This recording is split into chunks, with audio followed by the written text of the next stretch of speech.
movies at last. Looks like it, Aunt Mattie. Huh. Well, Dad. Hello, son. Well, daughter, how was the moving picture tonight? Lovely. Mice, that's what it was. Just a lot of mice. There wasn't anybody killed, the whole thing. Oh, well, then I'll stick to these. These don't talk. And that big clerk Norman Maine was in the picture tonight. Never does anything but kiss a lot of girls. Norman Maine is one of the best actors in pictures. You and your movies, that's all you think about. You shouldn't be allowed to go to them at all if you're asking me. Too bad I was so busy in the kitchen.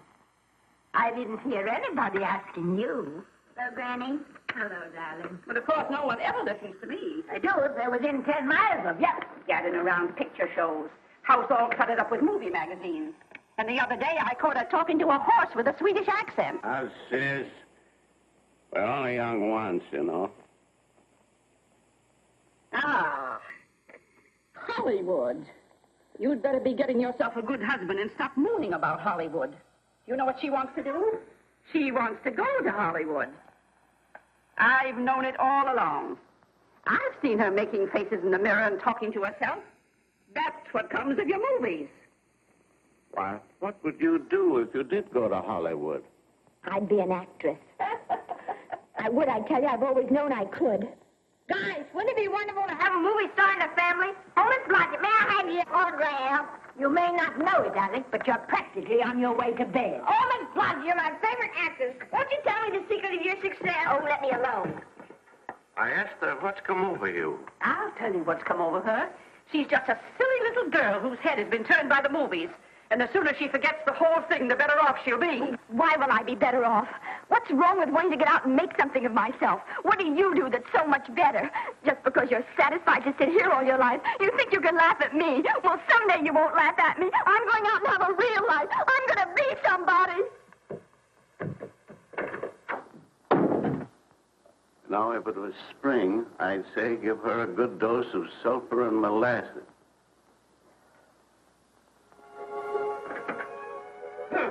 I thought I'd find you. Oh, stop that. Now, stop crying. That isn't going to do you a bit of good. Oh, I'm crying because Aunt Mattie and Alec make me so mad. Well, Alec and Aunt Mattie. They're not important. You're the only one that counts. Esther, everyone in this world who has ever dreamed about better things has been laughed at. Don't you know that? Oh, I suppose I do, But there's a difference between dreaming and doing. The dreamers just sit around and moon about how wonderful it would be if only things were different. And the years roll on and they grow old. And by they forget everything, even about their dreams. Oh, I don't want to be like that. I want to be somebody. Oh, yes. You want to be somebody.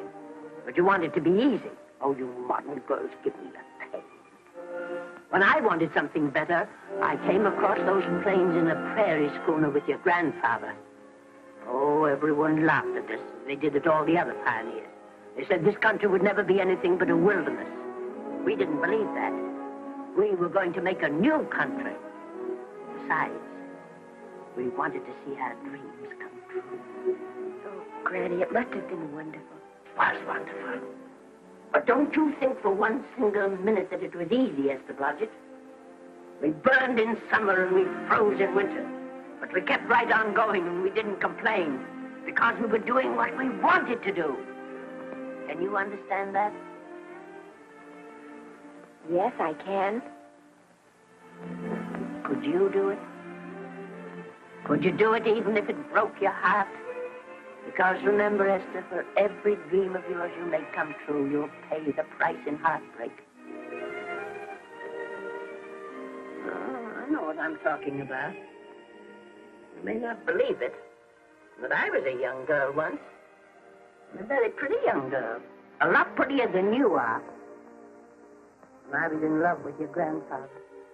And when some Indian devil put a bullet through him, that was as if it had gone right straight through my heart, too. I remembered all he taught me, and I went right on. I buried him out there in that wilderness with my own hands. And I went right on that same day. And I kept right on going, even when your mother was gone. Oh, Granny, I want to make it worthwhile.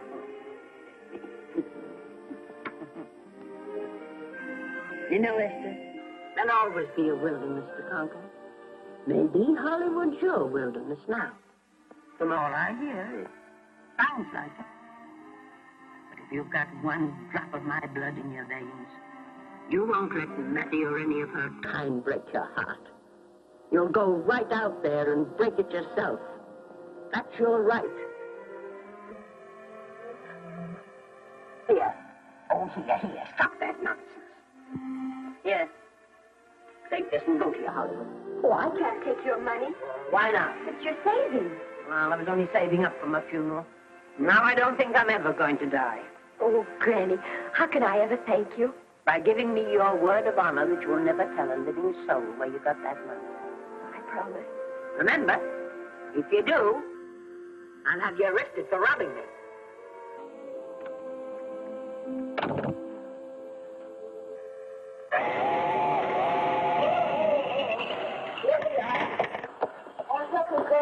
Oh, I can make it, dear. Oh, thanks.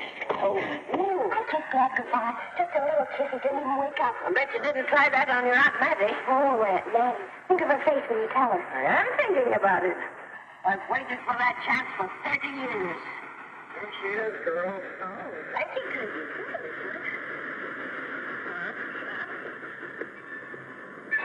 Well, come on. Here's your prairie schooler.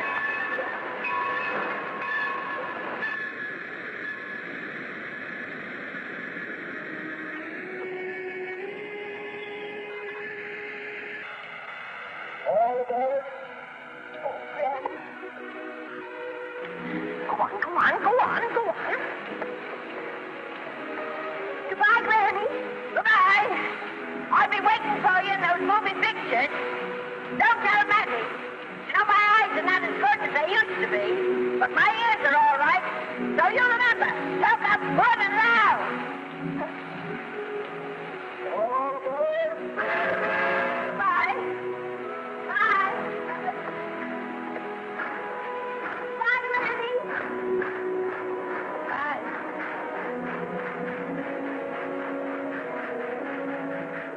You want to go home now? I don't want to, but I will.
Good afternoon.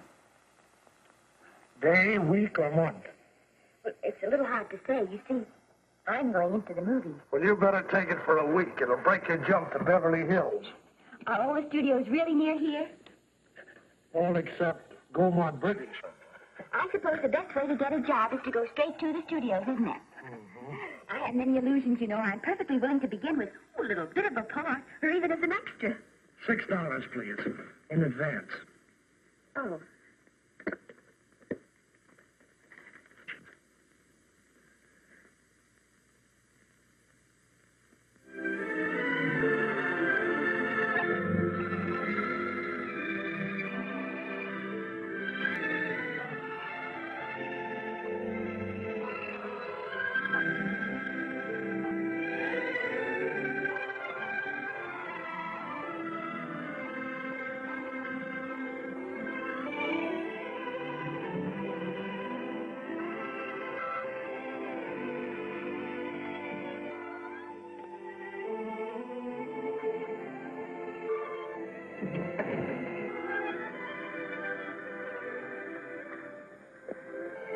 I beg your pardon. I'd like to register for extra work. How long have you been in Hollywood? Well, it's about a month now. We haven't put anyone on our books for over 2 years. Come here. I'd like to show you something.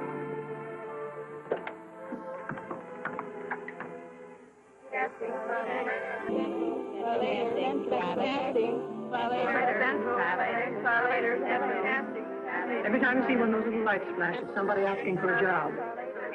Every time you hear them say, try later, it means there isn't any job.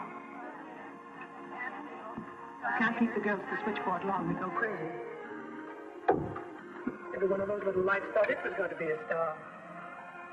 Still want to go in the movies?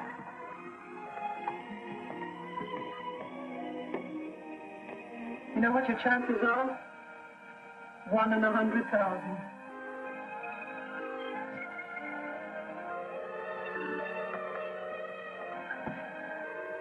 But maybe I'm that one.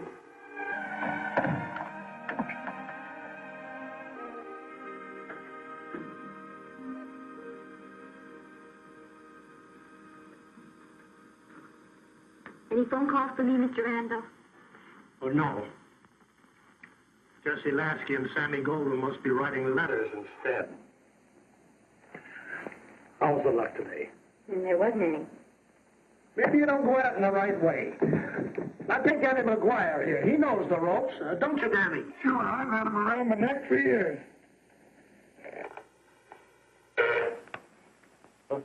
What? Oh, Miss Blodgett. Danny McGuire, our new tenant. How do you do? Mr. McGuire is a big director. Oh, are you really? Oh, could you possibly use me in a picture, Mr. McGuire? Of course, I haven't had much experience, but I don't think that really matters if you're willing. And I Now, really listen, feel that... lady. In the first place, I'm not a director. I'm an assistant director. In the second place, if I had any jobs to give away, I'd confer one on myself. And in the third place, you should have stayed back home in the first place.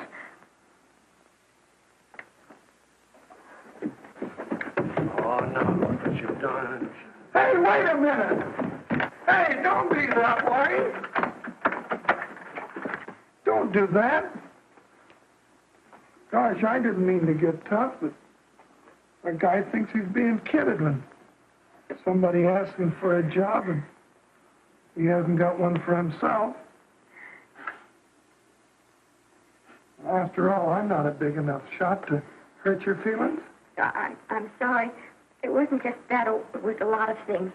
Looking for a job every day and never getting any nearer to it. I guess I was beginning to get a little scared. I know. Lady, do I know. Well, there's only one thing to do for that feeling when you're tired and sunk and down to your last nickel. Come on and I'll buy you a drink. Well, it's not as bad as down to the last nickel. I've still got $11 left. $11? You're going to buy me a drink. Come on.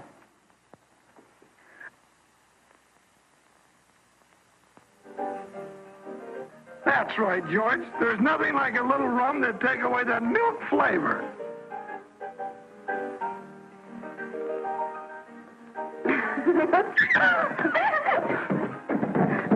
I beg your pardon. Certainly.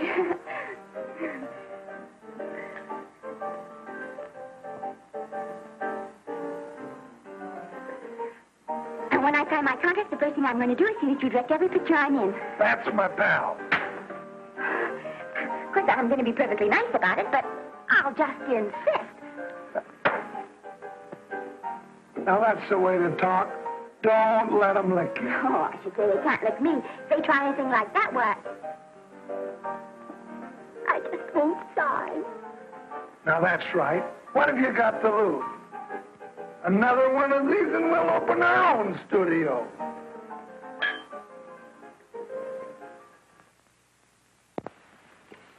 Bill rendered $24.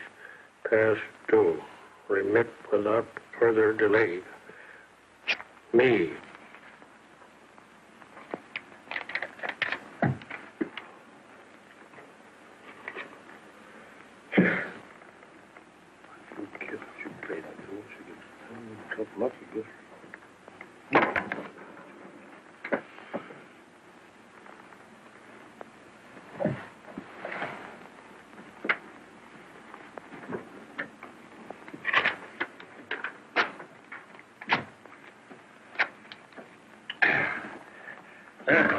Fifth race. Fifth race. Try again.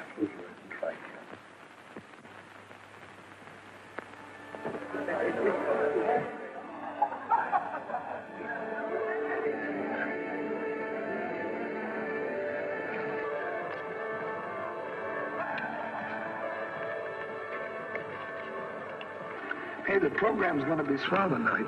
Now, you take this fella Beethoven. I'm a pushover for him. And Chopin, well, he's not so dusty either.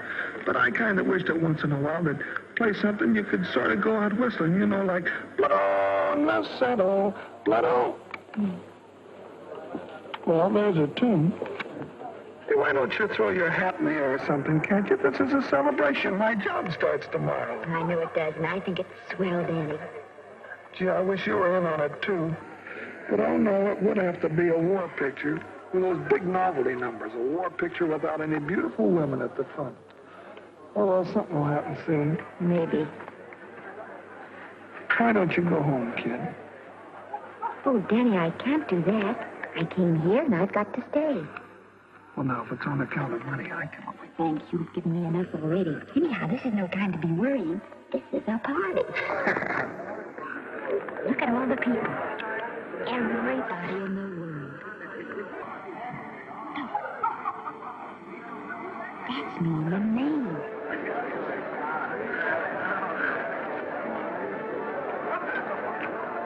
And he seems to have had that one extra cocktail.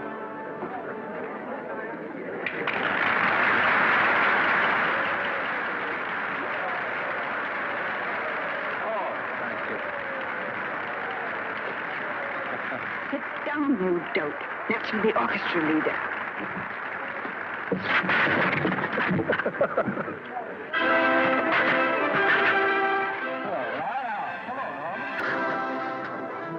Mr. Maine, put your arm around Miss Regis. Otto, this is a Hollywood ball.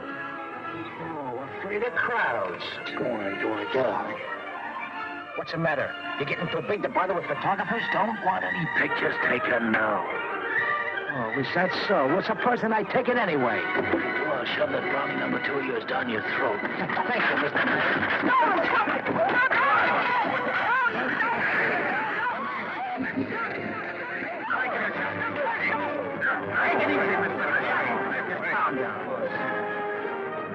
Normie, come back and sit down. Everybody's laughing at you.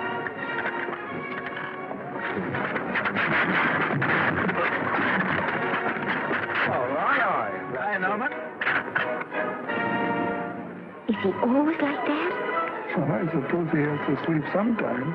Oh, and he's so wonderful on the screen.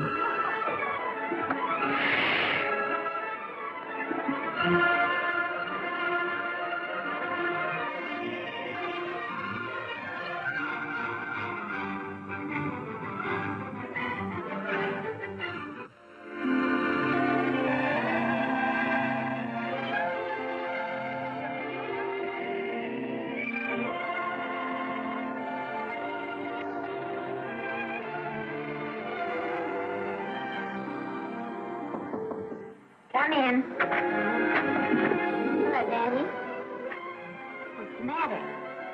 Believe it or not, I got a job for you. Daddy, that's wonderful. When do I go to the studio? Well, you don't exactly go to the studio. Oh, it's on location. No, it's not exactly on location. But of course, I haven't any makeup. Will you tell me what to get and sort of help me put it on? Well, you don't exactly need any makeup. You see, it's not really a picture job. It's being a waitress.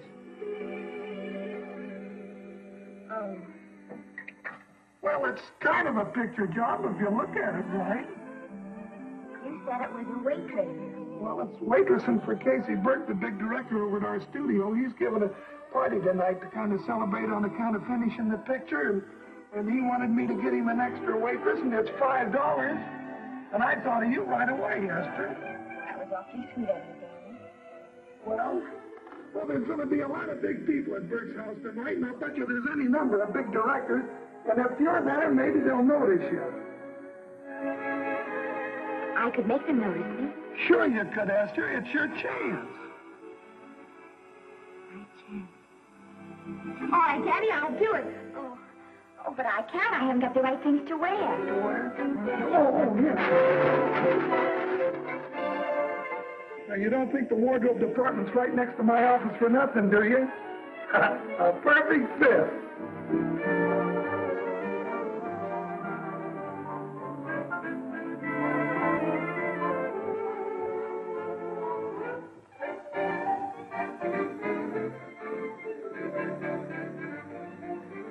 Did you get to the preview last night? I did. Would you like a little hors d'oeuvre? They are very nice. Oh, thanks.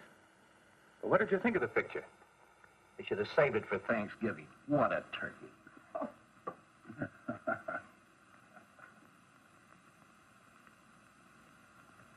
Will you have some hors d'oeuvres? You do like hors d'oeuvres, don't you? I don't think there's anything so enjoyable as hors d'oeuvres before supper, and these are really delightful.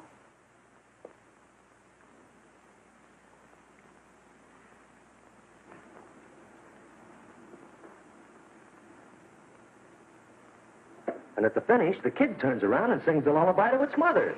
Pardon me, big boys, but would you like a little hors d'oeuvre? They say they're the best in town. Don't tell me. I know. Mae West. That's a great twist. But where are you going to find a 2-month-old baby that can sing? Hello, Oliver. Oh, hello, Casey. You want to fire me now? Wait till you see the picture. I'm not a director anymore. I'm a male nurse. What's the matter with the picture? Guy by the name of Norman Maine. His work is beginning to interfere with his drinking. Oliver, don't tell me I'm to direct his next picture, too. Mm-hmm. You were my favorite producer. Now, wait a minute. You just go right on with your directing. I'll take care of these stars. I know how to handle them. I had a serious talk with Norman after that Hollywood Bowl occurrence, and you don't have to worry any more about his behavior. Excuse me, Mr. Niles. Mr. Libby of your publicity department is on the telephone. He said it's most important, sir. It's about Mr. Maine. Thank you. Oh, it's probably just some little thing. Of course, Oliver. I'll turn on the radio and see if they've called out the National Guard yet. Hello, Libby. What's the good word? Mr. Norman Maine, America's Prince Charming, was apprehended driving an ambulance down Wilshire Boulevard with a siren going full blast. He explained he was a tree surgeon on a maternity case. Well, will it be in the papers? No, it won't be in the papers.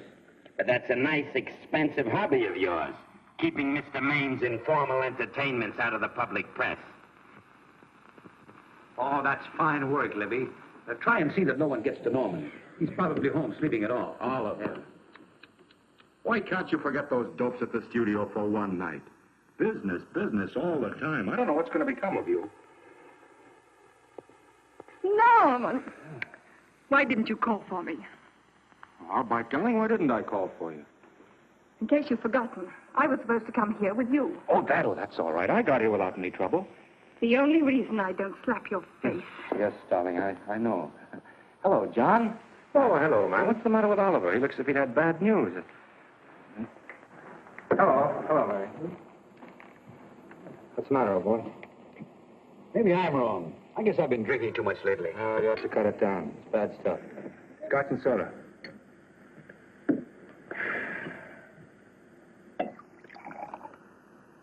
Come on. The word, you know, is pronounced wind. Bad dialogue, Oliver. You'd rather not watch this. You know best. Soda. Thank you. Go ahead and say it. I've got it coming to me. Don't make it tougher on me, Norman. I don't want to stand here and preach, but take a look at my side of it. I'm trying to make pictures with you. I know. Costs are going up, and the grosses are going down. No, it isn't that. I've made lots of money with you, and I can afford to take a loss. But I hate to see you going the way of so many others. Why don't you get Lloyd's to insure you against me? You can't get insurance against a man forgetting who he is. You're a great star, Norman, but there's nobody so big that he can afford to have people refuse to work with him. Who doesn't want to work with me? You... Quiet. Listen, I know plenty of people who do. Yes, and so do I. But your real friends can't stand seeing you start to fall apart. What do you mean by that? The first signs are always the same. Not being able to remember your lines. Cameraman struggling to cover your hangovers. And all because you have to have a good time. Every day and every night. Listen, I've warned you for a long time. Okay, Oliver, you're a swell guy. You won't lose any money on me, I promise you that. I'll be ready for the curtains when the time comes. When it does, here's my epitaph. And now I think I'll, have a little drink. Scotch and soda.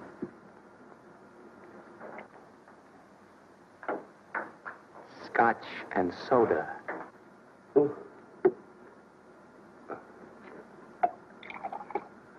Come on.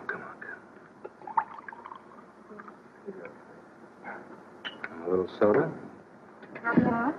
No, thanks. Yes, pardon me. Hey, lovely. No, I mean the caviar. No, don't go away. I'm starving. Huh? Really. Which would you take? Well, I don't know.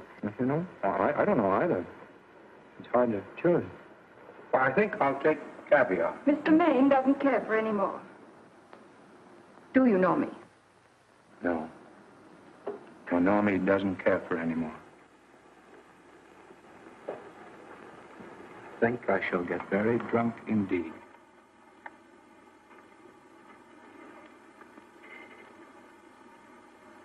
Scotch and soda. Sorry, I had something.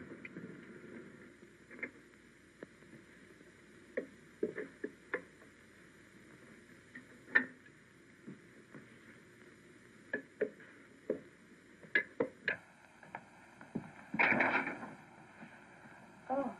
Mind if I help?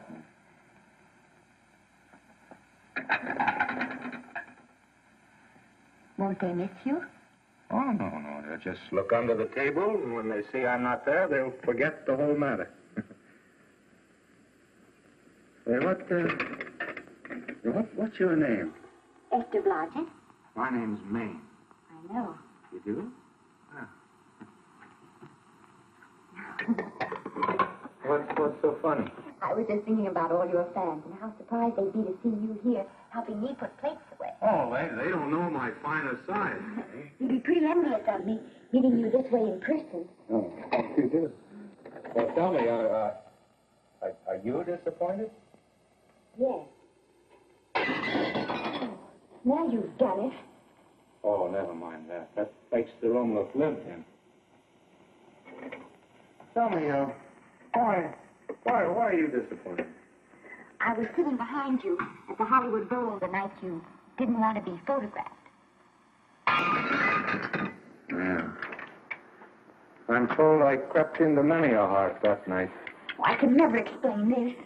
You have very pretty hair. You better get out of here. And a sensitive mouth. And a charming little... Thank me while you're here instead of with the rest of the guests. I'm just trying to be helpful. I see. Are you sure there's no other attraction? Well, it might be that my old mania for putting plates away is coming back on me. It's rather odd. I always know where I can find you. If there's a pretty girl around. It's not only odd, it's embarrassing. You're being deliberately insulting, Norman. I put up with this for long enough. Dear, don't lose your temper. Remember, we must try to keep the voice low. I know you'll excuse us if we go on with our work.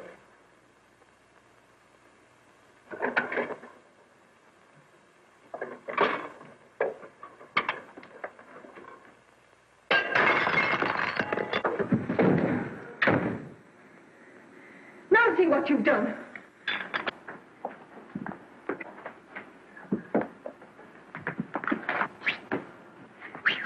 Come here.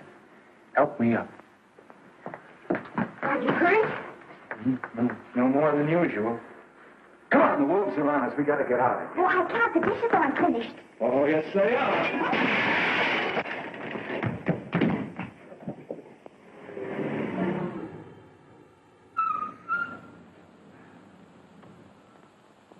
Well, I bet I know what you're going to say now. What? Good night. Good night, and thanks. Hey, wait a minute. Hey, you realize that all I found out about you is that you're foolish enough to want to go into pictures? But why is it foolish? Look at you. Yeah, that's what I mean. No, I'd rather like to go into this matter a little more thoroughly. Oh, that's awfully nice of you. Why don't we go on up to my place and talk it over? Oh, no, thank you very much, but I really must say good night. Good night. But you're not angry. No. I'm hungry. Well, why don't you go and get something to eat? Good night, Miss Blodgett. Good night, Mr. Maine. Wait a minute. Peter, least I can do is to see you to your door. Will I see you again? I hope so. Has anyone ever told you that you're lovely? Well, now you know. Thank you.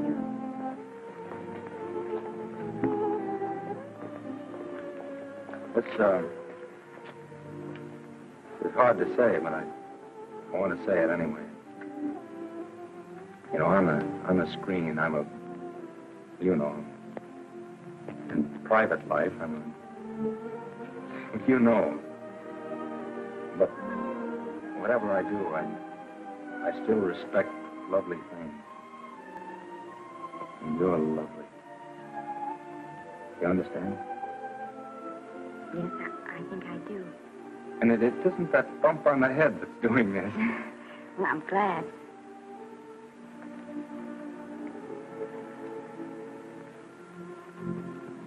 Good night.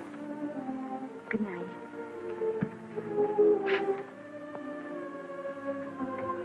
Hey! You mind if I take just one more look?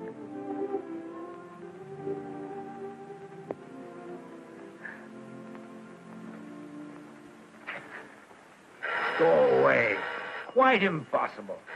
I wouldn't even consider it. Oh, no.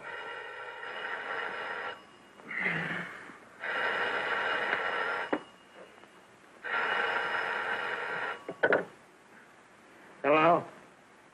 Who is it? Who? Norman? What have you done now? You're not in jail, are you? Oh. Yes, I see. Oh, it's that again. I see. She's beautiful. Yeah, I know. You want me to give her a screen test? Yeah, certainly. She's got wonderful possibilities. Oh, you know she's got something. Well, you knew all the other ones had something, too. Oh, no. I tell you, Oliver, she's got that sincerity and honestness and sincerity and honestness that makes great actresses. Oliver, I am so sure of this girl that I want to take the test with her myself. Listen, Oliver, you've worked hard. You're entitled to a break.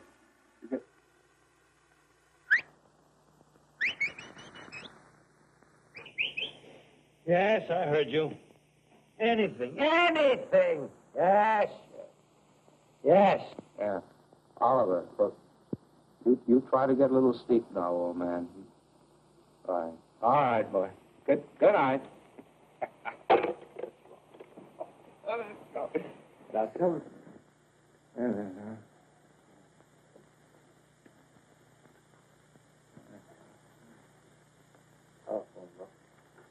Telephone book.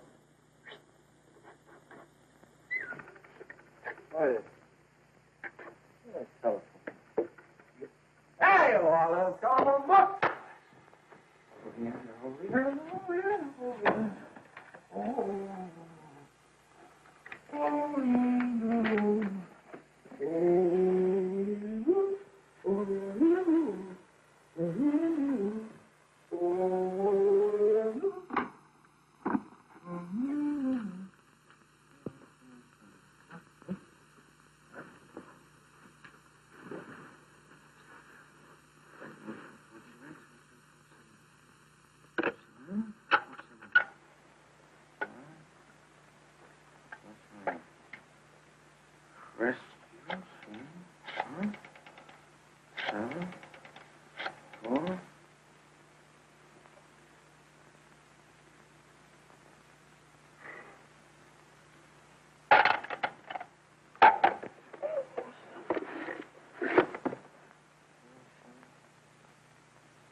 Telephone. For me? Some drunk trying to be funny says he's Norman Maine. Oh, thanks. I'll be right down. And Miss Blodgett, would you give him a message for me? Tell him it's 3 o'clock in the morning!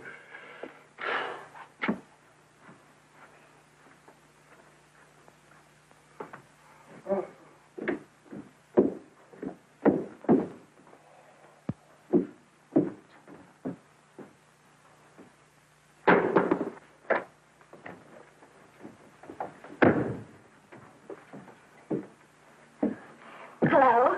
What? Oh. Oh. Oh.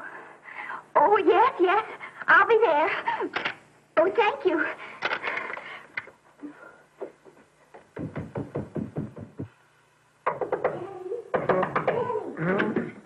Daddy, what do you think? I'm going to take a test tomorrow, and Norman Maine's helping me do it. I'm taking one, too. Garble's assisting me. Oh.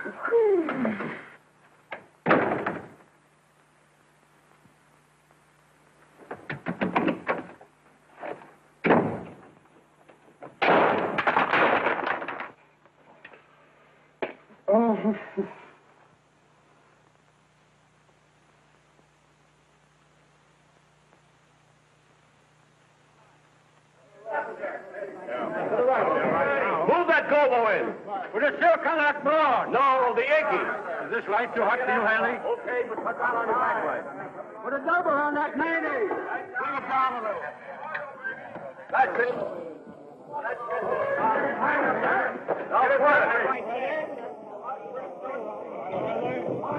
Pull down on that 150. Pull down on that 150.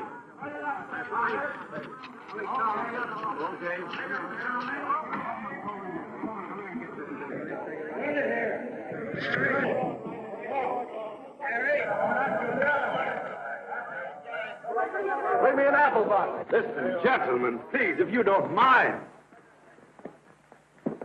This is just a test. Ready, Mr. Burke? Ready, Mr. Burke. Ready, Mr. Burke. Ready now, Mr. Burke. Ready, Mr. Burke. Ready now, Mr. Burke. All ready, Mr. Burke. We're ready, Mr. Burke. All right, let's take it. Quiet! Quiet! Quiet! Quiet! Ready, Norman? Yep. Ready, miss, what's your name? You'll soon know your name, Esther. The whole world's going to know it. But I'm so scared.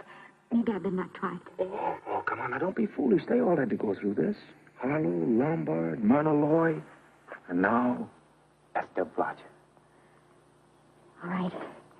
I'm ready. This is a take. Roll 'em. Quiet. Dave.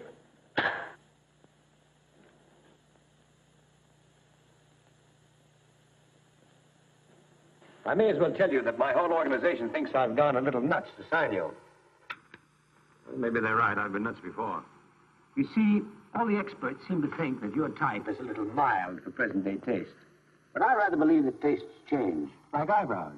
And I think that also, like eyebrows, tastes are going back to the natural. You look like a nice girl. I think I'm going to like you. That's not important. I think the public will like you. That is important. Oh, yes. I see what you mean. I mean, I know it is. Only don't think it's going to be easy. Nothing you really want is ever given away free. You have to pay for it. And usually with your heart. Someone else told me that once. But you still have to work it out for yourself. Oh, well, all this is just a long way of saying, I'm glad you're with us and good luck to you. And now I'm going to turn you over to our demon press agent, Libby. Don't let him frighten you. He has a heart of gold, only harder. And for the love of Pete, learn to close your mouth and keep it closed, even in your love scenes.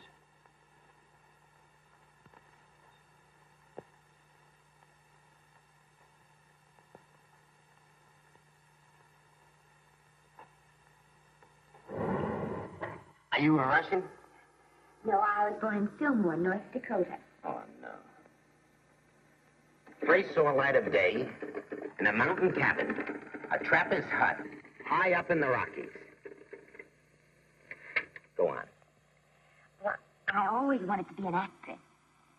Dreamed of footlights as Lonely Kitty. Are you sure there's no Russian in your family? Positive. That's a shame. Well, what does your father do? He's a farmer. Social registerite father. Fed up with hypocrisies of 400, sought wilderness for consolation. There, amidst the mountain flowers, he raised another blossom. His lovely little daughter. What's your name? Esther Victoria Blodgett.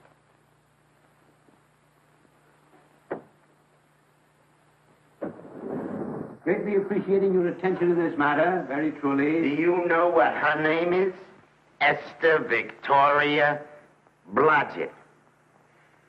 Hey, we'll have to do something about that right away. Esther Victoria Blodgett. Well, that Blodgett's definitely out. Let's see, Esther Victoria, Vicki. How about Vicki? Oh, I think that's terribly cute. Let's see, Vicki. Vicki what?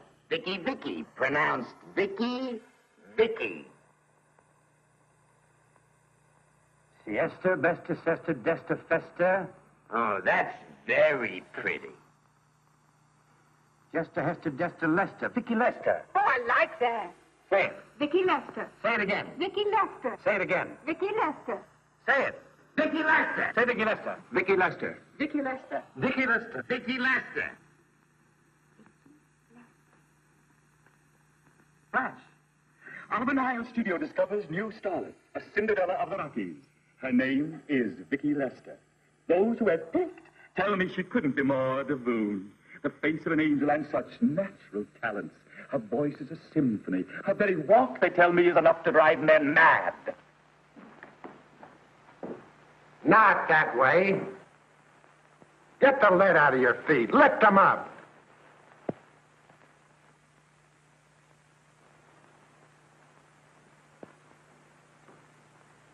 That's better. It's terrible, but it's better. The quality of mercy is not strained. It droppeth as the gentle rain from heaven. Peace. Through the mouth, my child, through the mouth. The nose is for smelling roses. Proceed. Does she have to look surprised all the time?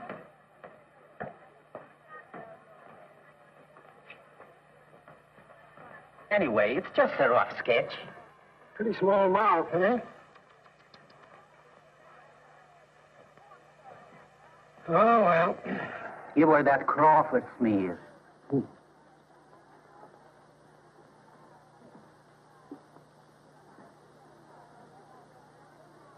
This'll give her that deeply...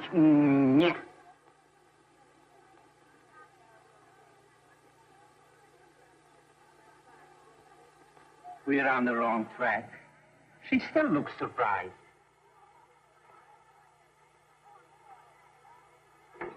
Listen up, people. We're shooting on the set this morning. Not in the commissary. Like it on snapping door. Acme Trucking Company? No. Mr. Smith is not in.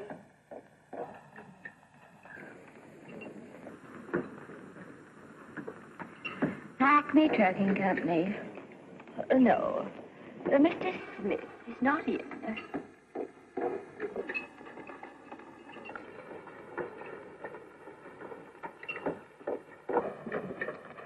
Good morning. What can I bring you, Mr. Maine? That just shows how long you've been here.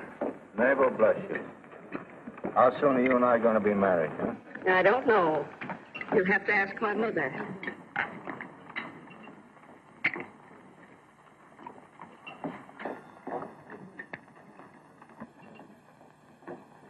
Acme Trucking Company?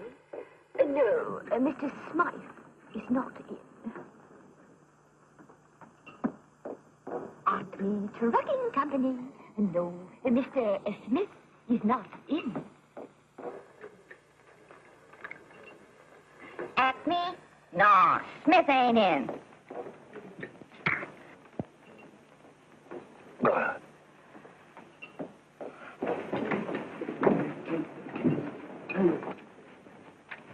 Acme Trucking Company? I'd like to speak to Mr. Smith, please. Mr. Smith is not...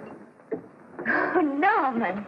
What's all this between you and Smith? I've got a part. It's only one line, but it's in the picture. It's ambition that made you break that date with me last night. Well, I had to be here so early this morning, and So did I. I had to stay up all night to make it. you started your picture, haven't you? No, we're still in the testing stage. You can't seem to get the right girl for the lead. Gee, you think with all the girls there are that... Yeah, no, but this one's got to be different. She's got to be little and cute and sweet, intelligent. It'll blow me down. What? Or close my tired old eyes. Well, what is it? Hold everything. Come on. Come on.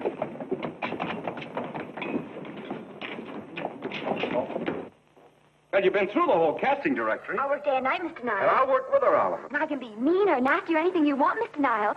If she clicks, Oliver, you've got a star overnight. Okay.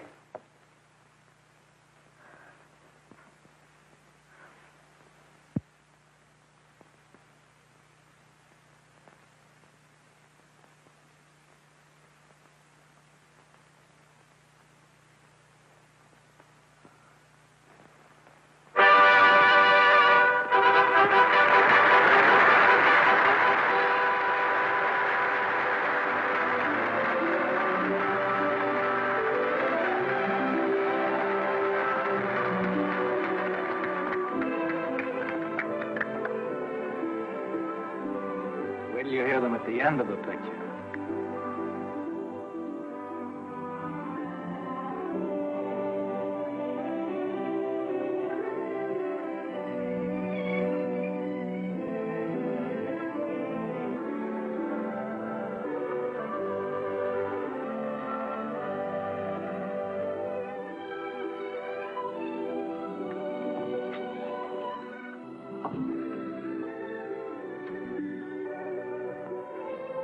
Do you think we were noticed? By no one. They're much too busy playing at croquet. I've loved you all my life. But we only met 2 days ago. That's when my life began.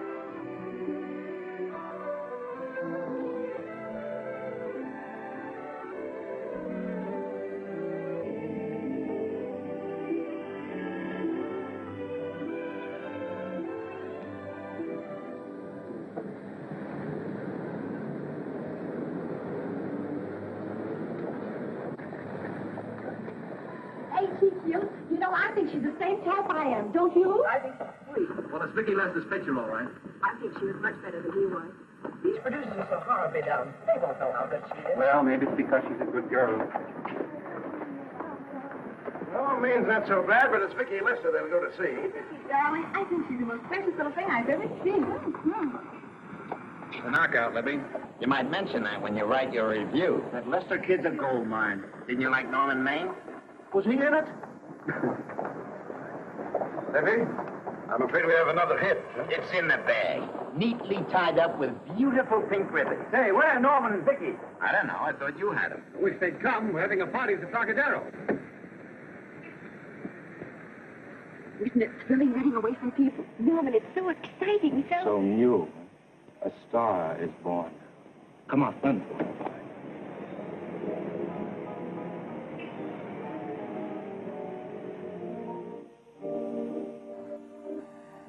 It's wonderful, isn't it? Crazy quilt. It's a coffin that's spread for you. All yours from now on, you know. Come, Esther. You're a success. You have everything in the world you want. I hope it'll make you happy. Hasn't it you? Then there was one thing I never had. Lots of times I told myself I'd found it, but I always knew I was lying. Still, I never stopped looking for it. Maybe it'll come. Well, I think it has come, Esther. I only wish it weren't too late. Oh, but it's not too late. Oh, you can't throw away your life the way I've thrown away mine and have anything left that's good enough. No. You can. Norman, you can. You mustn't tell me that, Esther. I'm so afraid that I'll believe it.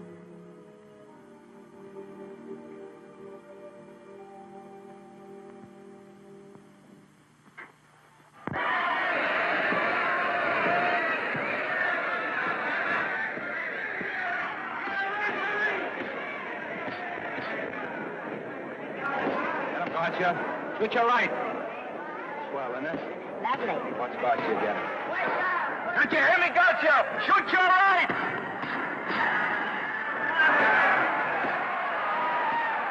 He's down! Gotcha, got him! Gotcha, got him! He did, didn't he? Yeah, but he'll be up, though. You like it? Sure I did. You like me? Sure I did.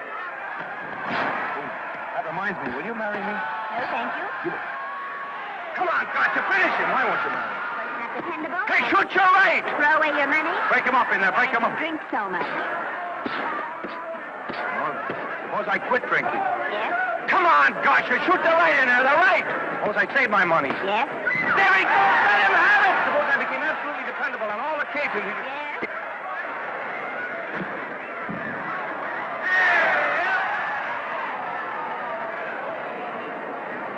Hey, gotcha, he got him. He got him. He certainly did.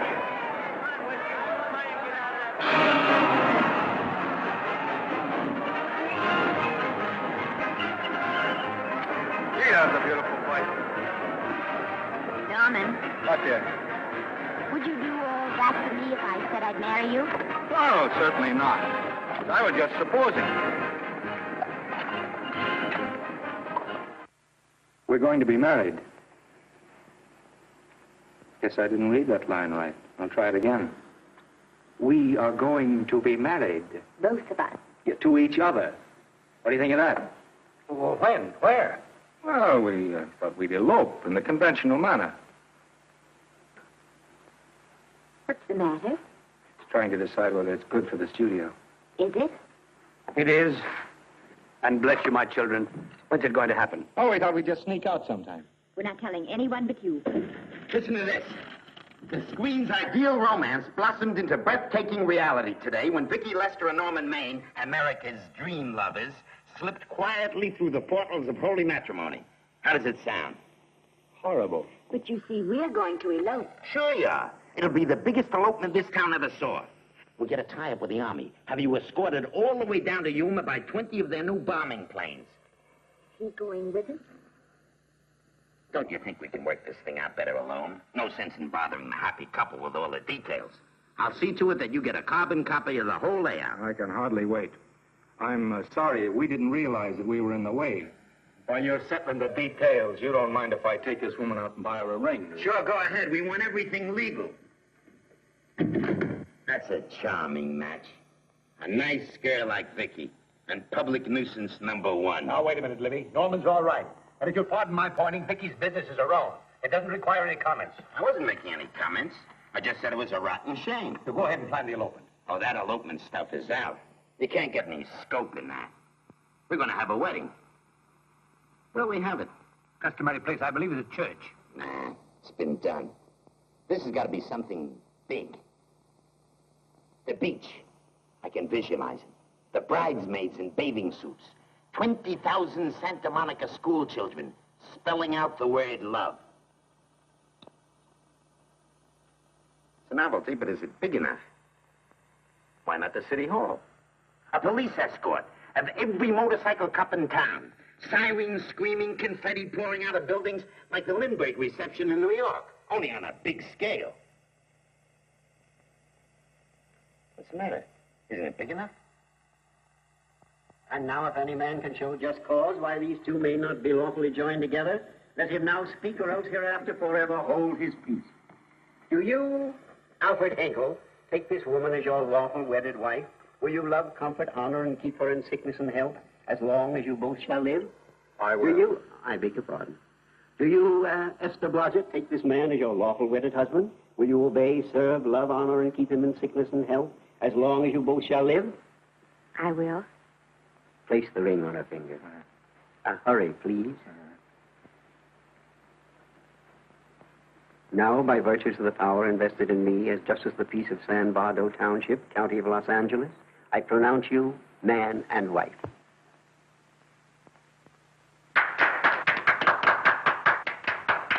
Quiet! And now I must exercise my prerogative of office. I hope you will be very happy, Mrs. Hinkle. Thank you.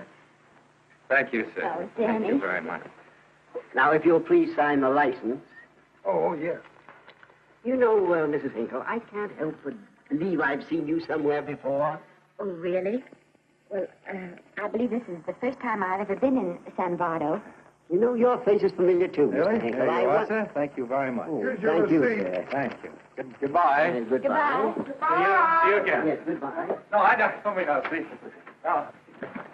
Yeah, I think you got by with it. But it was close. That JP was just beginning to remember where he'd seen it. Well, anyway, we got away from Libby. Hello, Toots. If you will be kind enough to glance between my shoulder blades, Mr. and Mrs. Henkel, you will find there a knife buried to the hilt. On the handle are your initials. Lovely to have seen you, Libby. Wait. Hold it, Danny.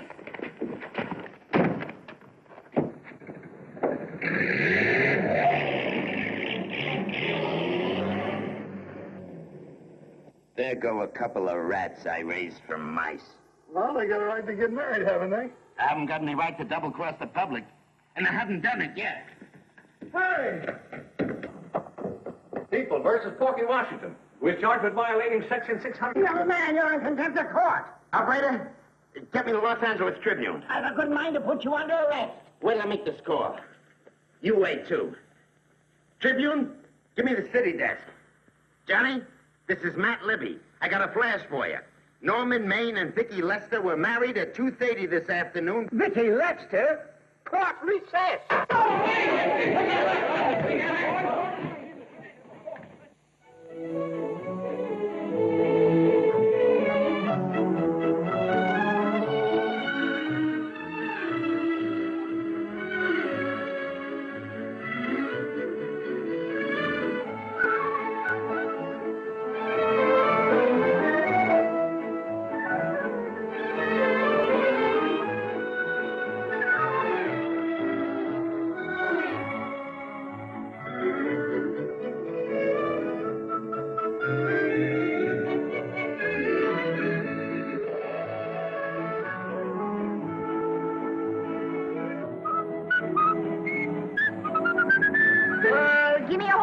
great big horse, a great big buckaroo, and let me wahoo, wahoo, wahoo!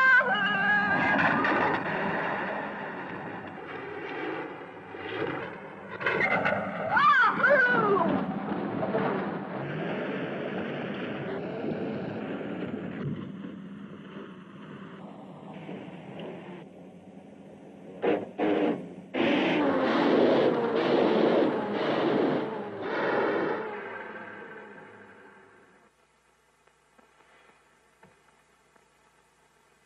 Wahoo.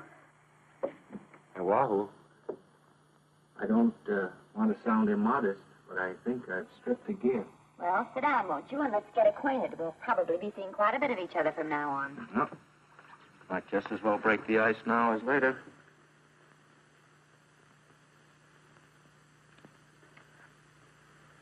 Now we're old friends. Hey, have I got time for a shower before dinner? Plenty, if you can find a shower. I never can remember where that thing is. Does it pull out or slide under? Here, I think I can find it. Nope, it's the linen closet. Here it is. Nice work. Oh, half the time those things are just luck. I'll see if I can disinfect this steak.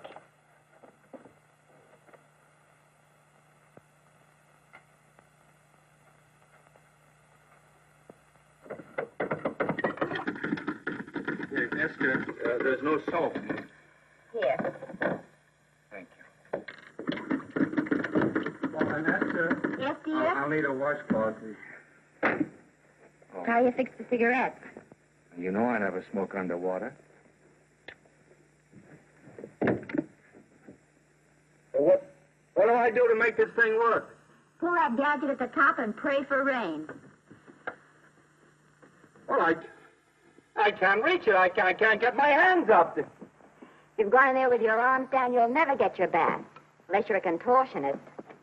Yeah, well, I'm not a contortionist, and don't throw that up to me now. You knew it when you married me. Will you close this door, please?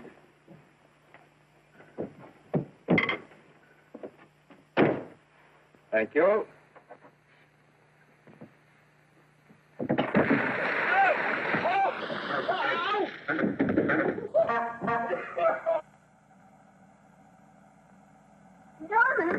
Norman, here comes the car. You got it. Huh? Here, quick. Quick what? Quick, go out and stop them and ask for help. Oh, I'll catch cold. Oh, you'll get warm again. Yeah. Don't you? They'll recognize me. Now, if you keep your face down, go on. There may not be another car for a week. What? Howdy, partner. Howdy. Stuck? Yeah, how'd you guess it? Can you get us some help? Well, I reckon not. You know, it's a long way to town. We're pretty busy down at the place. Well, I gotta get out of here. I've got my wife with me. Does she like the country? No. No, and then we're short of food. There's a lot of game in them woods. Well, my wife can't shoot. Well, you're sure up against it. Sorry I can't do anything for you. Well, wait, listen, I'll be frank with you. I'm Norman Maine. Who? Norman Maine. Well, my name is Judd Baker. Glad to have met you. Well, so long. Hey, wait a minute. Listen, you don't... So you're Norman Maine.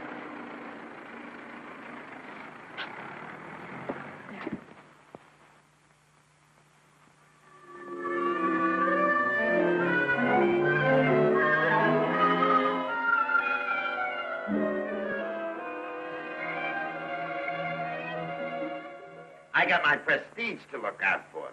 I'm supposed to be the best publicity man in the racket. And they laughed themselves sick when I even tried to get a decent mention of Maine. Yes, I know how sensitive you are, Libby, and I don't like to see your feelings hurt. Thanks, boss. Now, Vicki, there's a dish for free space. But if Maine swam across the Pacific, the papers would keep it a secret. Well, the exhibitors don't like him, the critics don't like him, the public don't like him, and I don't like him. Who likes him?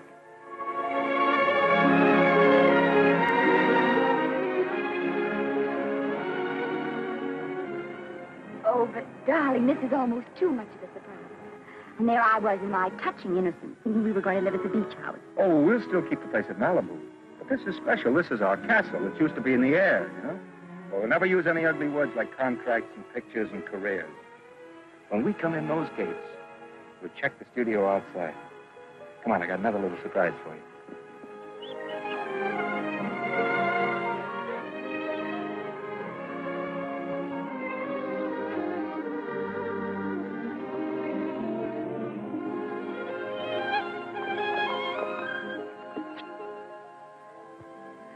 Oh, Norman, it's lovely. So are you lovely. The whole world's lovely. Hey, hold it!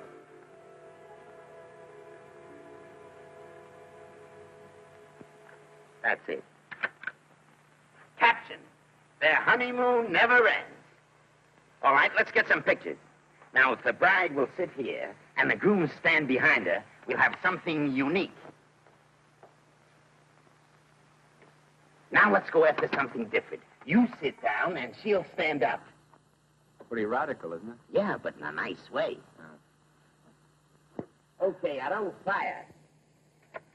Caption: their honeymoon begins anew. Ah, the producer. Caption: their honeymoon ceases abruptly. Hello, Oliver. Glad to see you. Oh, I'm glad you're back. Thank you. Vicky, how well you're looking. Hello, Oliver. Am I interrupting? Yes, thank you. Just want a couple more pictures. That's enough of both of them. What they're asking for is exclusives of Miss Lester. Alone. Oh, I see. Well, come on, Oliver. Let you and me get exclusive. See you later, Vicky. But don't worry, Otto. My camera smashing days are over. They ain't your only days that are over. Oh, hold that, Miss Lester.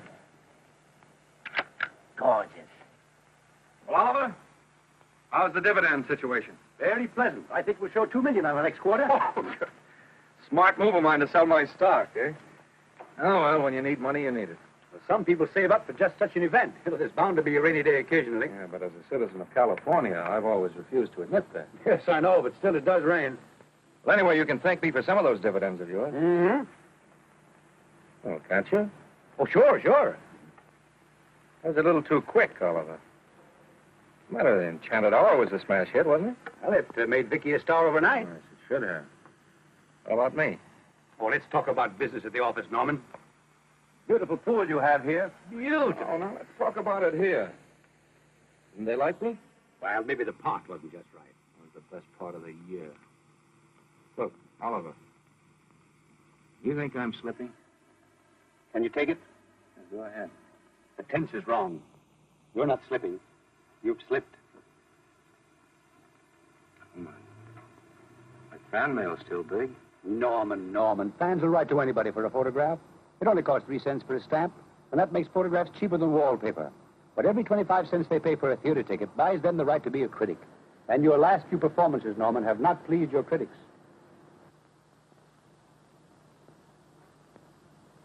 You remember I told you I'd be ready for the curtains when the time came? Here it is. Let's call off the contract, no hard feelings. We're not quitting, either of us. There's no explaining these things. We've all seen how the public turns. Maybe we can turn them back. I've got a swell script lined up for you. About Esther. You think that I'm going to get in her way? Well, as a matter of fact, as it happens, there's no part in this story for her. I'd more or less planned to star her in a picture of her own. With that young Pemberton opposite her. He's coming along nicely. Good for young Pemberton. All right, Oliver. We'll make a try at it. Let's hope it's not too late.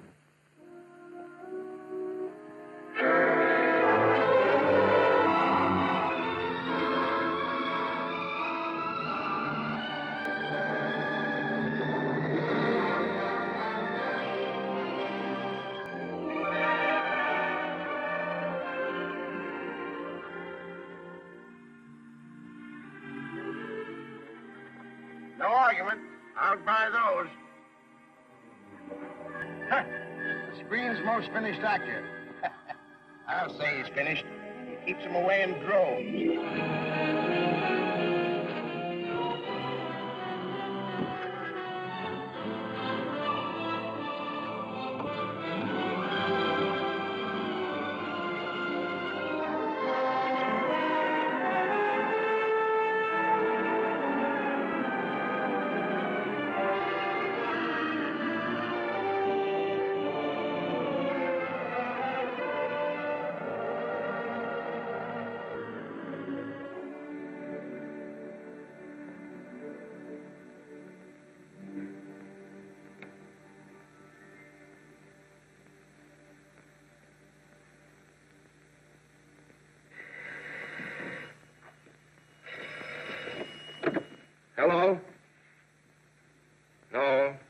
Lester isn't home as yet.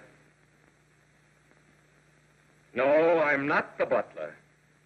But I can take a message just as well as he can, honest. Oh, is that you, Norman? Swell. Listen, Norman, this is Artie Carver. Hiya, kid. Swell. Say, I hear you're through with Oliver Niles. Is that on the level? Oh, please, Artie. I'm not news anymore. Forget it. Say, what kind of a settlement did you make on your contract? Give me a figure so I can do a story on it. There was no money involved. We just called it quits. Okay, I'll fill in my own figure.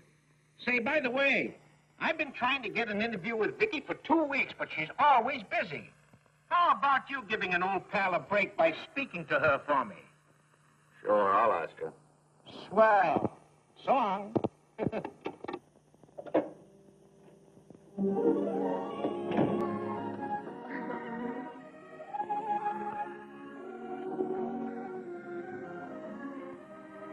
I didn't mean to be late, darling, but Casey wanted All me... right. You're here now. What's new today? Nothing. Haven't been out of the house. Let's go somewhere tonight. No, you're tired. You stay in. I'm not tired, really. Oh, yes, you are. You've got a hard day ahead of you. Anyway, I see so little of you, I'd like to have you to myself. Oh, but it's the servants' night out. We haven't any. We have. I fixed a little snack with my own lily white hands. I'm learning to cook in my spare time. Then I think I'll marry you. I get it. You want to make an honest cook of me. Comes in on wheels in this joint.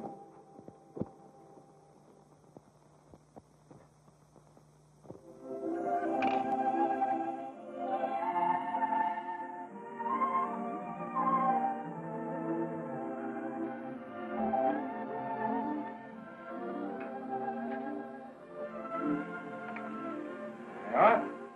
How's it look? Wonderful. Huh? That's what I thought. Now then, don't be formal, just pitch in. Huh?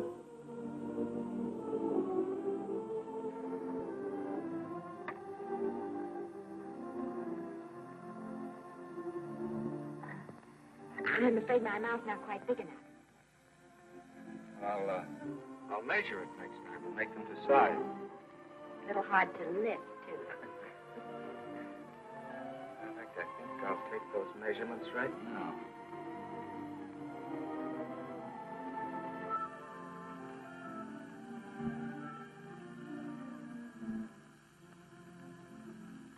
That's what I wait for. All day. That's why I rush home without even changing my costume.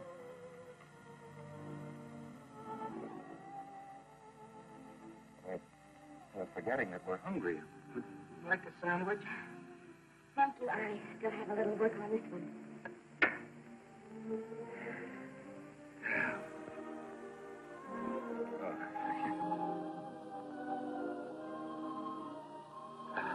Norman, will you unhook my dress? I can't breathe. You know, all the time I thought it was the kiss that made you breathless. A lot of hooks. Why don't you have a zipper? That's a good idea. You gonna? Yes.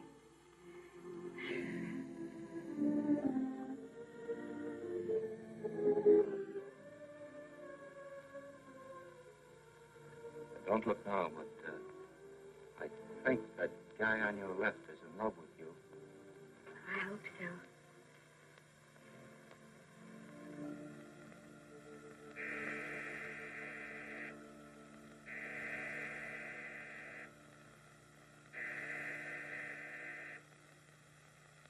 It's the doorbell. Is it? Maybe they'll go away. Oh, I never do at a time like this. Here. Just a minute, dear. I'll be right back.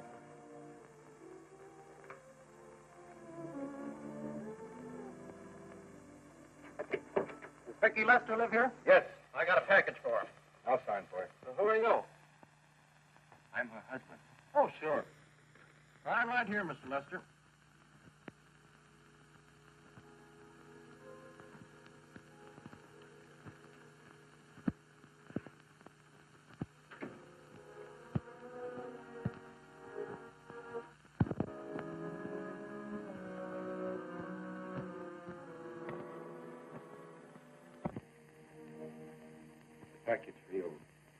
by the way, I forgot to tell you, they want you for a benefit at Shrine Auditorium next Wednesday night.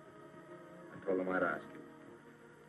And, Oh, darling, I don't want to hear about that now. well, you better wait till I finish before I forget them all. The Academy dinner secretary phoned. She wants to know if you want a table reserved for you. Oh, yes, Artie Carver called and asked if I'd use my influence with you to get him an interview. I told him I'd try. That was all, I think. Oh, Norman, let's don't talk about those things now. We're forgetting the wonderful food you prepared. Oh, I'm not very hungry now.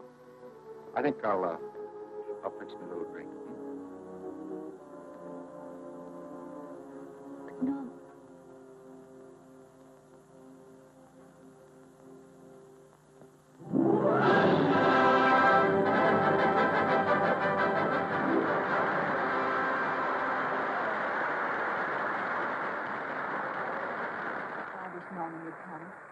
Stop worrying. And think how nice that statuette is going to look on your mantelpiece. Do you suppose anything's happened to him? But of course not. He's just been held up in traffic. You think about that statuette. And now we arrive at the climax of the annual dinner of the Academy of Motion Picture Arts and Sciences, the highest award within our power to bestow. We have already applauded with our hearts as well as our hands, while awards are being given those gentlemen who during the past year have rendered distinguished service to the motion picture industry. We now pay honor to the lady, or rather to one lady. We offer to her the Academy Award for the finest performance of the past year. She has already had the world's acclaim, but this is the tribute of her fellow workers, the men and women of this industry. It is not only my pleasure, but my privilege to present this award to the actress who created the unforgettable Anna in Dream Without End, Miss Vicki Lester.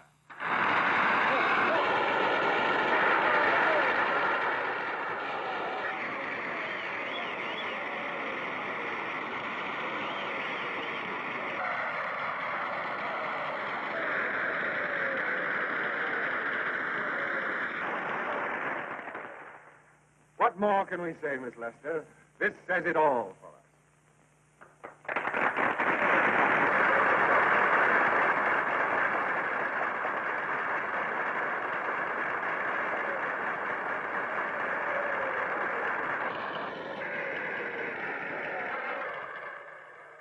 Ladies and gentlemen, when something like this happens to you, and you try to tell how you feel about it, you find that out of all the words in the world, there are only two that really mean anything. Thank you. All I can do is to say them to you from my heart. All I can do is to keep on saying them. Hey, that's fine. That's a very pretty speech, my dear. Very pretty. You said the right thing. I want to be the very first one to congratulate you on that valuable little piece of bric-a-brac. Now I want to make a speech. Gentlemen of the Academy and fellow suckers, I got one of those once for a best performance. They don't mean a thing. People get them every year. What I want's a special award, something nobody else can get. I want a statue for the worst performance of the year. In fact, I want 3 statues for the 3 worst performances of the year, because I've earned them. And every single one of you that saw those last masterpieces of mine knows that I've earned them. Libby, start the music. What I'm here to find out is, do I get them or do I get them? Now answer yes or no.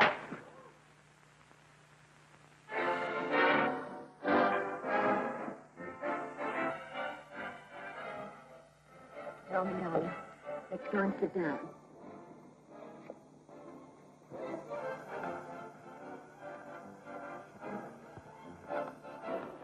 Come on, Norman, sit to that. That's for you, Norman.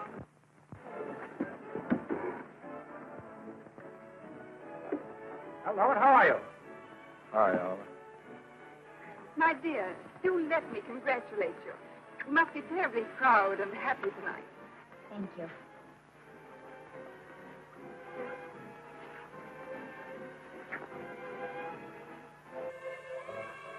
Somebody give me a drink.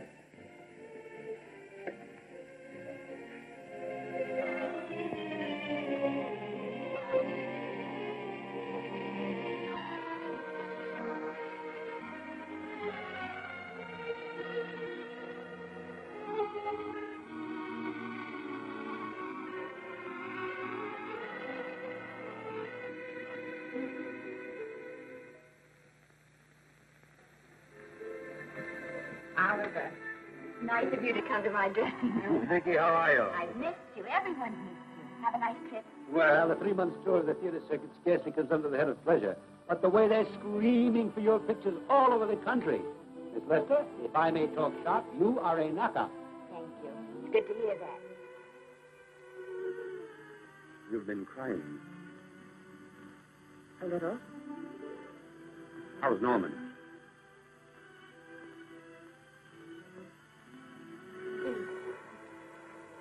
Well, he's trying awfully hard, Oliver.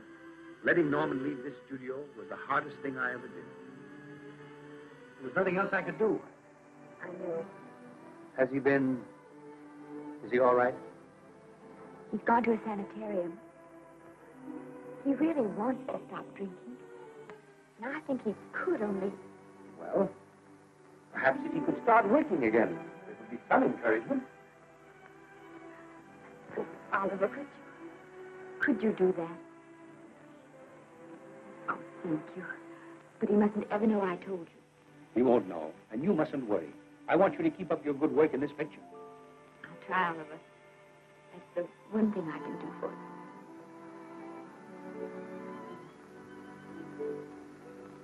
you. If you'll just sit here, Mr. Niles, I'll have Mr. Maine brought down. Thank you.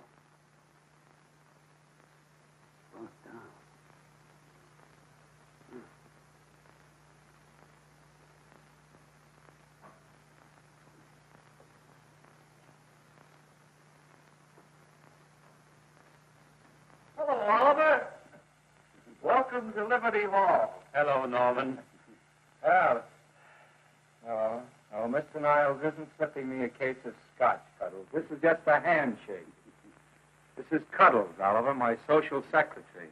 We go everywhere together. How are you feeling, Norman? Fine. Getting along remarkably well, Cuddles tells me. He says you ought to see some of the boys. Let's sit down. Yeah. Cuddles, we really don't need you. Touching, isn't it? Can't bear to have me out of his sight. Are you comfortable here, Norman? Comfortable. It's positively luxurious. They even have iron bars in the windows to keep out the draft. How much longer are you going to be here? Oh, well, I'm really cured now. I'm just staying on for an extra week or two to get in good shape, you know. After all, there's no particular hurry to return to the cameras. That's what I wanted to talk to you about. I've got a script with a fine part for you in it. However, that's great. That's great. Who plays opposite me? Well, it is not exactly the lead. Young Pemberton's doing that. But I tell you frankly, I consider your part better than the lead. Oh, I see. It's better than the lead. Well, of course, it isn't terribly long. But it's one of those parts that makes an impression on you. They'll be thinking about you all through the picture. Mm-hmm. Well, the thing is, Oliver, I'm pretty well set at another studio. I'm not at liberty at the moment to tell you which one. You know yourself how those things are. Of course. But it's a big picture. It's one of the biggest of the year. And the part. Every actor in Hollywood would give his teeth to play. Well, that's fine, Norman. Naturally, that will tie you up for a while. But we won't get to this picture for some time. And perhaps, if you want to consider it for later on, well, I'll tell you, Oliver, you'd better not count on it. See, I've got several pictures lined up after this one. Then they're talking to me about England. You know, they're doing some very interesting things over there. You know? Mm-hmm. Hey, what is it, Cuddles? Speak right out. We all love you. For dinner. Oh, here we dine at 5:30 here. Makes the nights longer. Well, goodbye, Norman. I'm glad to see you getting along so well. Be out in no time. I'll have to introduce myself all over to a lot of people. They won't know me when I'm not drinking. Goodbye. Goodbye, Norman. Thanks for dropping in. Well, Cuddle? Alone at last, eh?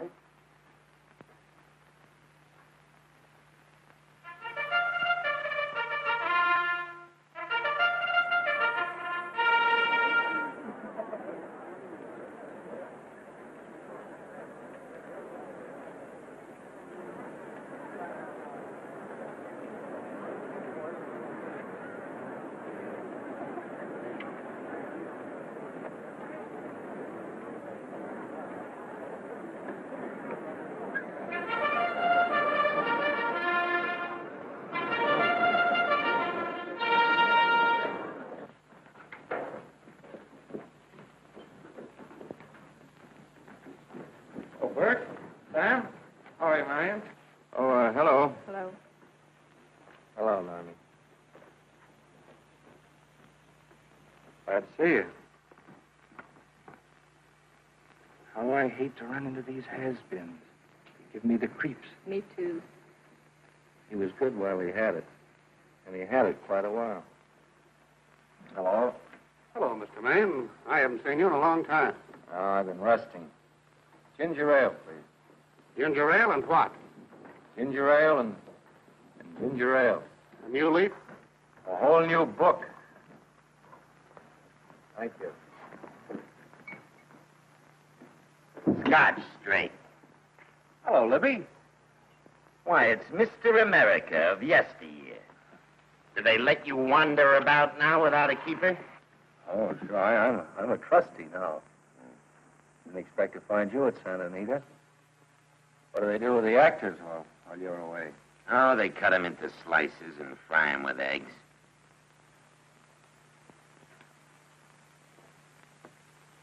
I suppose you'll be here all the time, now that you've retired from the hurly-burly of the silver screen. Well, we're living down in Malibu now and pretty lonesome with Esther away working all day.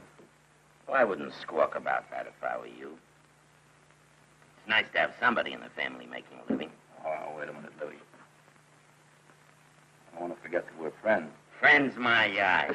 Say, listen, I got you out of jams because I had to. It was my job, not because I was your friend. I don't like you, and I never have liked you. Nothing made me happier than to see all those cute little pranks of yours finally catch up with you and land you on your celebrated face. They work, Libby. Always wait till they're down, then kick them. I don't feel sorry for you.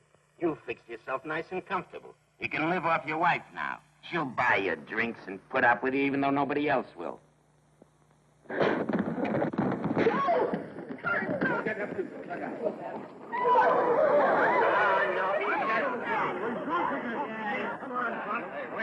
minute. I'm on outside for you, wife. I'm Norman Maine. Oh, that's not my fault. I don't bother to toss him out. He's harmless. All right, Mr. Libby, if you say so. Sure, let him go. What can he do? He can't fight any better than he can act. Norman Maine. Oh, he's broken again. Why is that?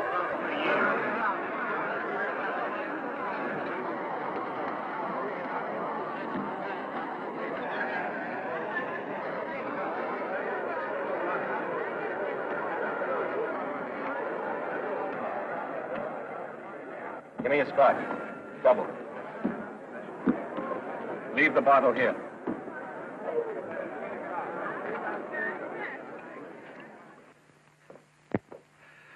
Vicki, you'll be ill. Why don't you try to get a little sleep? But he's been gone 4 days. 4 days and not a word.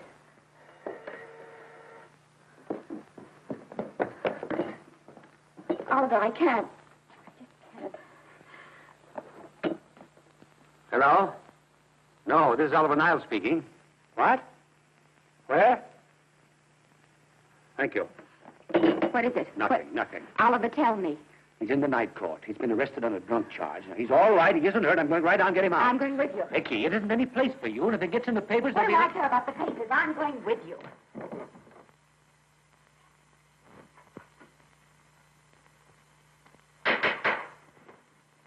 Written 30 minutes. Court, County, Los Angeles, now in session. The Honorable Judge J. Parrish presiding. Be seated, please. Was you able to do anything? Judge wouldn't even see me. Ready, Your Honor.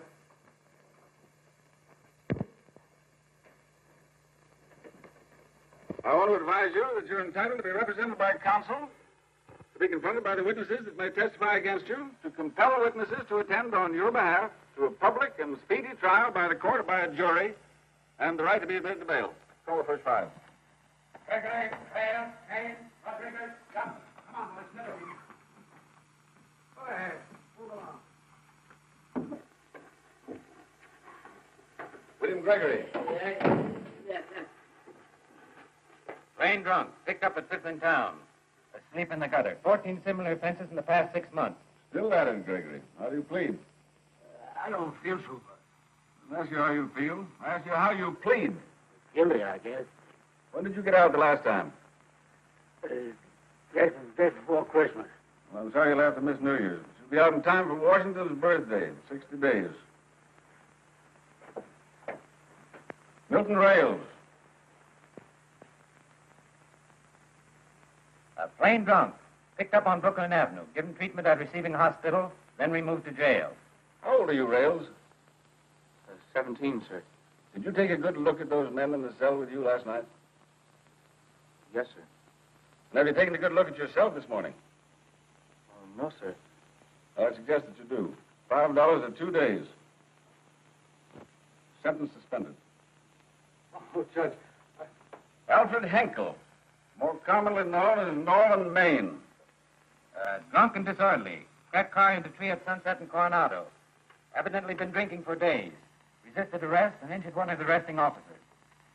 How do you plead? Guilty. You're Norman Maine, the actor, aren't you? You've come pretty low, haven't you? There isn't a man here who's had the advantages you've had. Look what you've done with them. You're nothing but an irresponsible drunk, driving about the streets with the power to inflict death or injury on innocent people. I think you'd better deny you that power for a while. 90 days in the city jail. Please wait.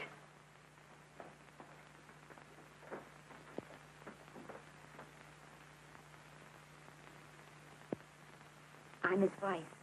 Yes, I recognize you, Miss Lester. Please, Judge. I promise you this won't happen again. I'll be responsible for him. If you just won't send him there. You realize that this man, when drunk, is obviously a menace to public safety? And you realize, too, Miss Lester, the responsibility you'll be assuming to this court and to the Commonwealth.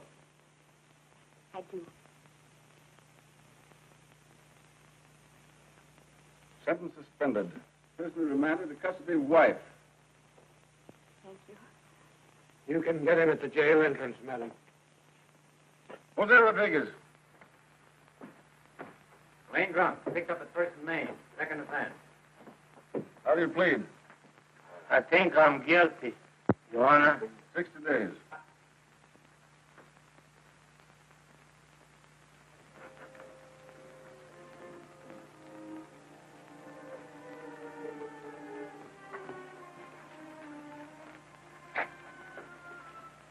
Yeah, I'm so tired. Hold him, Mr. Maine. Picture. Oh, no. What about a statement for the press? Oh, no, please.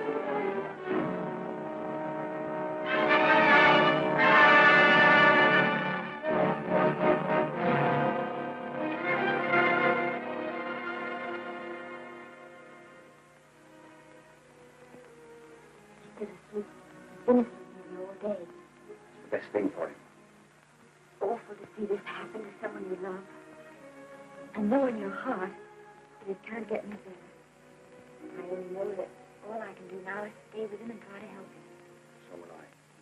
And between us, we take care of him. You're very fond of him, aren't you, Oliver? I'm very fond of both. Then I know you'll understand what I have to tell you. And after what happened last night, I think you already know what it is.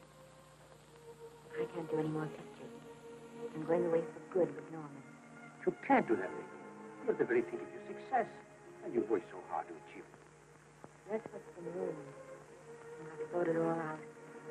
Maybe if I hadn't been away from him so much last night and what went before, it wouldn't have happened. And I know it's too late to think about that now, but it may not be too late to go away with him and start over somewhere. It's your life you're giving up, Vicki. So I can try to give Norman back his. Can you honestly tell me I'm wrong to do it? No, Vicki. I can't honestly tell you that. Then there'll be no more Vicki Lester.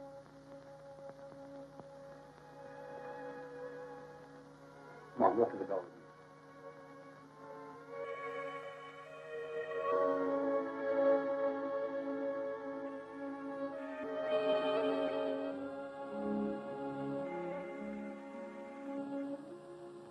Goodbye, Vicki Lester. You were a grand girl. Good luck, Mrs. Norman Maine.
Darling.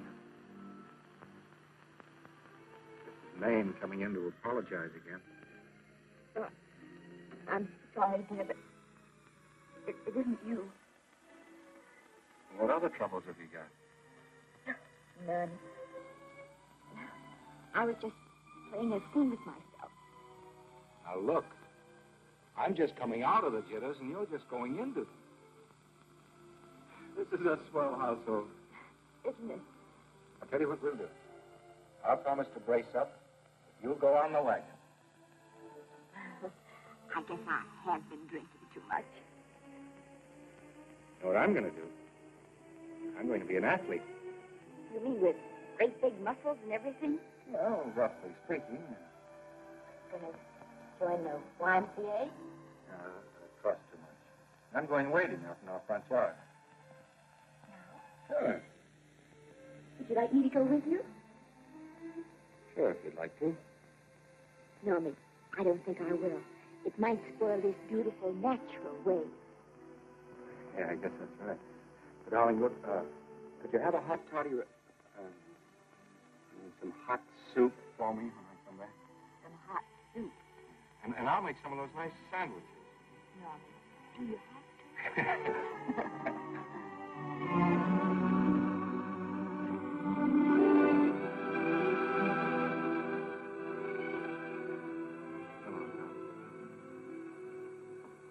I don't stay in too long.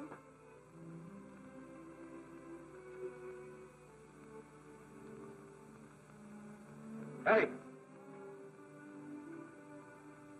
Mind if I take just one more look?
first drink of water he had in 20 years. And then he had to get it by accident. Pardon. How do you wire congratulations to the Pacific Ocean?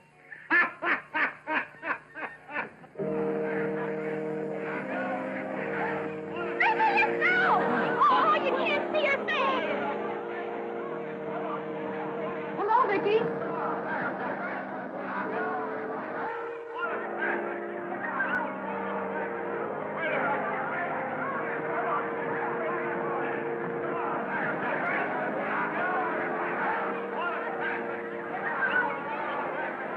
Get away, can't you? Come on, Vicki, let's see your face. Vicki, will you sign my book for me? Right, this is Norman Maine. Don't you care, Vicki? You get over it.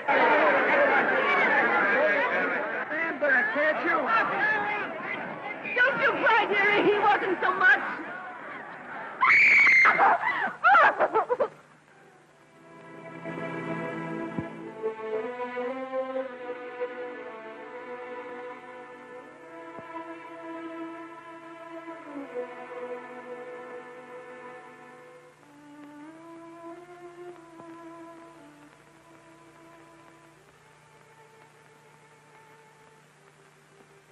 Do you mind if I take that? One more look.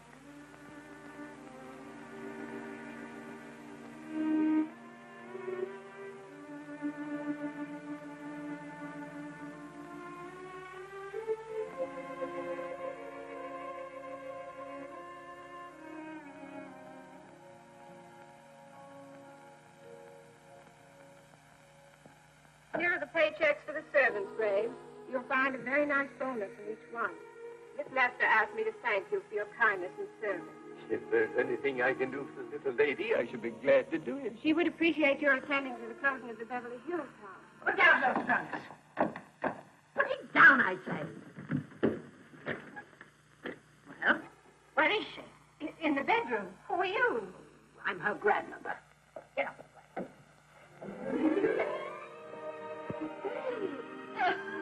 Granny, darling. Oh, I'm so glad to see you. What made you come? Oh, I know when I'm needed. Now get out of here. Go on. Get out of here, all of you. I want to talk to my granddaughter alone. I came just as quickly as I could, but I'm going home. I sent you a wire yesterday.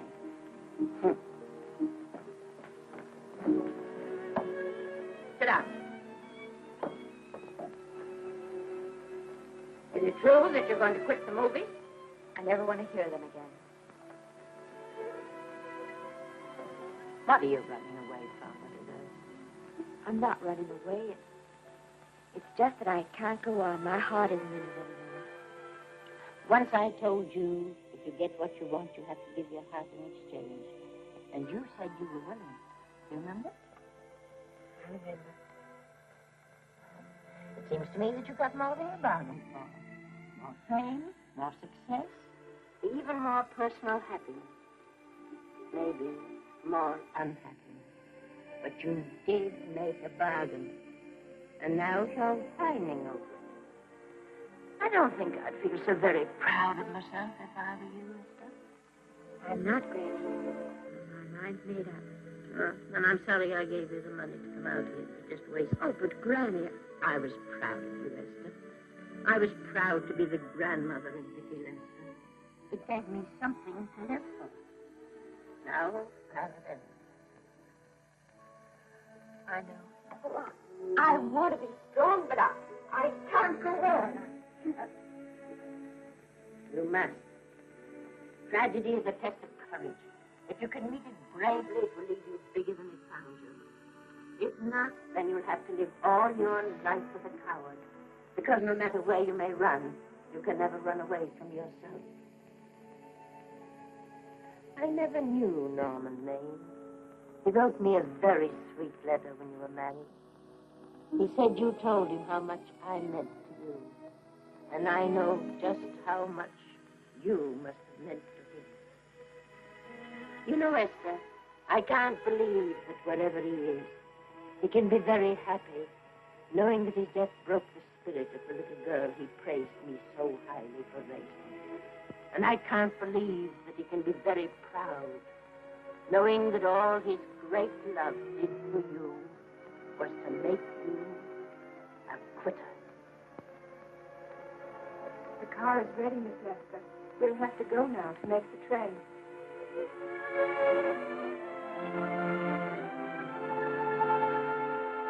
Put the car back in the garage.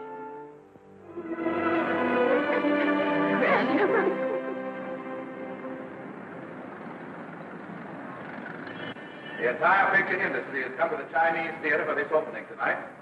It has come to pay tribute to a great star on her long-awaited return to the screen in what has been called her greatest performance. It has come to pay tribute to the girl herself, the girl who has won the heart of Hollywood, the girl who has won the heart of the world, Miss Vicki Lester. And if I'm not mistaken, Miss Lester's car has just driven up. Yes, it is she.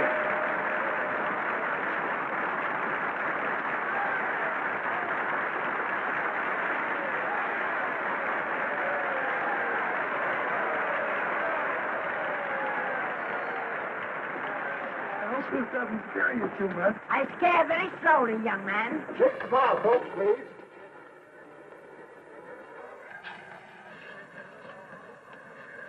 They'll have your mug, your face, plastered across half the papers in the country tomorrow. How do I look? Oh, you look swell. You're a liar, but I like you. And here's Miss Lester's grandmother. Won't you say a few words to the radio audience, please? Say something, Letty. You know, we've got a thing like that back home where they all listen in on, but we call it a party line. Won't you say something, please? They're listening. Maybe some of you people listening in dream about coming to Hollywood. Maybe some of you get pretty discouraged. Well, when you do, you just think about me. It took me over 60 years to get here, but here I am. And here I mean to stay. Thank you very much.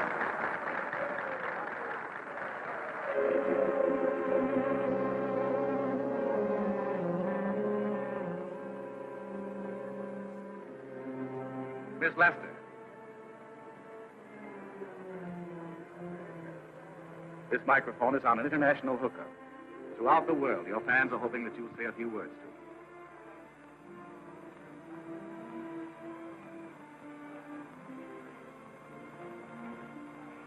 Hello, everybody. This is Mrs. Norman Maine.